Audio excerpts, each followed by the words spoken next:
আজকে আপনাদের মূলা শাক ভাপ না দিয়ে কিভাবে সবুজ সবুজ রেখে রান্না করা যায় সেটাই শেয়ার করব। আর আমার ঘরে আমি এভাবে মূলা শাক রান্না করি।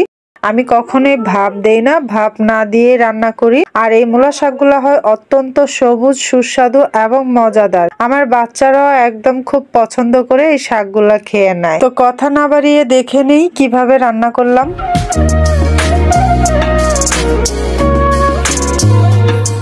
আসসালামু আলাইকুম, আবার ওয়েলকাম জানাচ্ছি একটা সাধারণ সিম্পল শাক ভাজি ভিডিও দেখার জন্য। তো বাজার থেকে মূলা সহ মূলা শাক নিয়ে এসেছিল। আমি আসলে মূলাটা রাতের বেলায় কুটে রেখেছিলাম, তো দিনের বেলায় শাকটাকে আমি আসলে ধুয়ে রেখে দিয়েছিলাম। তো অনেকেই মূলা শাক ভাজি করলে দেখি মূলা শাক লালচে হয়ে যায়। তো আমি যেভাবে মূলা শাকটা রান্না করি কখনোই লালচে হয় না, বরঞ্চ অনেকটা সবুজ দেখা যায়।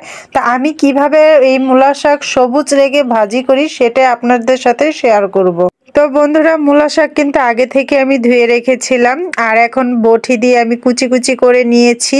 আমি খুব বেশি চিকন করে কুচি করতে পারি না, আমি যেরকম পারি সেরকমই করে নিয়েছি। তো এবার এই মূলা শাকগুলাকে আমি যেটা করছি, আমি হাত দিয়ে কচলে কচলে এটাকে কিন্তু ভালো করে, এর মধ্যে একটা রস থাকে আর এই রসটার মধ্যে কিন্তু অনেকটা মূলা শাক বা মূলাতে গন্ধ আসে।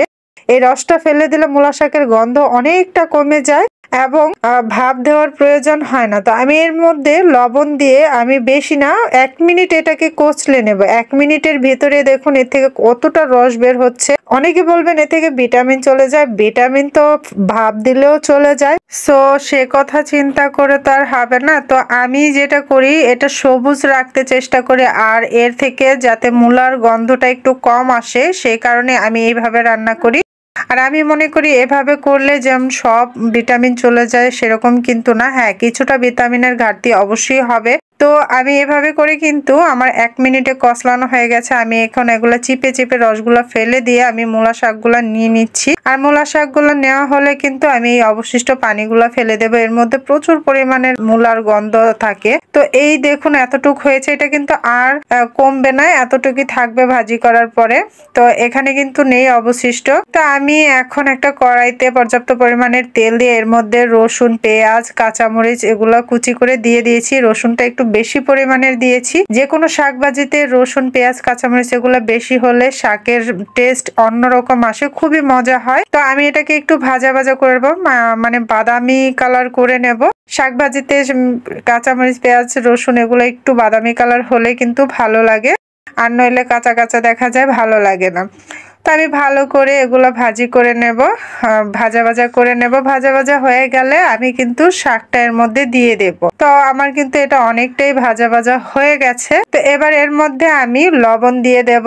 লবণটা আমি সবসময় তেলের মধ্যে দেই যাতে করে যে কোনো শাকসবজিতে মিশতে সুবিধা হয়। তো আমি কিন্তু তেলের মধ্যে দিয়ে দিয়ে একটু নাড়া দিয়ে আমি এবার শাকগুলো দিয়ে দেব। এই শাকগুলো যেরকম সবুজ দেখতে পাচ্ছেন ঠিক এরকম সবুজই থাকবে, একটু রং চেঞ্জ হবে না। আর এরকম সবুজ সবুজ শাক খেতে কিন্তু খুবই ভালো লাগে। আপনারা যদি এরকম সবুজ করে শাক খেতে চান তাহলে এই পদ্ধতিটি অবলম্বন করতে পারেন। আপনারা একবার হলো এইভাবে মূলা শাক ট্রাই করে দেখবেন, তাহলে মূলা শাকের গন্ধ কম পাবেন এবং সবুজ সবুজ থাকবে। আপনি যতক্ষণই আগুনের উপরে রাখেন না কেন এটা আর লাল হবে না, এরকম সবুজই থাকবে। তো আপনাদের আজকের এই সিম্পল সাধারণ শাক ভাজিটা যদি ভালো লাগে অবশ্যই একটা লাইক করে দেবেন এবং বেশি বেশি শেয়ারের মাধ্যমে অন্যকে দেখার সুযোগ করে দেবেন। আর আমার চ্যানেলের ভিডিওগুলো যদি আপনাদের ভালো লাগে তাহলে আমার ছোট্ট পরিবারের পাশে থেকে যেতে পারেন। আপনাদের ভালোবাসা একান্ত কামনা করছি, আপনাদের কারণেই কিন্তু আমরা সামনে এগিয়ে যেতে অনুপ্রেরণা পাই। তো আজকে এই শাকভাজিটা কিন্তু আমার কথা বলতে বলতে হয়ে গেছে। তো শাকভাজিটা করতে কিন্তু খুব বেশি সময় লাগেনি, খুব অল্প সময় শাকভাজিটা হয়ে গেছে। আর দেখতেই পাচ্ছেন কতটা সবুজ রয়ে গেছে, একটুই কিন্তু লালচে ভাব হয়নি। কতটা সবুজ হয়েছে সেটা আপনারা দেখে নিশ্চয়ই আন্দাজ করতে পারছেন। তো এভাবে কিন্তু হয়ে গেল মূলা শাক ভাজি। আপনারা এরকম সবুজ রেখে একবার হলো ভাজি করে দেখতে পারেন আমার পদ্ধতি অবলম্বন করে। আর আজকের এই শাক ভাজিটা কেমন লেগেছে কমেন্ট বক্সে নিশ্চয়ই জানিয়ে যাবেন। আজকের মতো এই পর্যন্তই ছিল, আবারও নতুন কোনো ভিডিওতে দেখা হবে। আল্লাহ হাফেজ, আসসালামু আলাইকুম।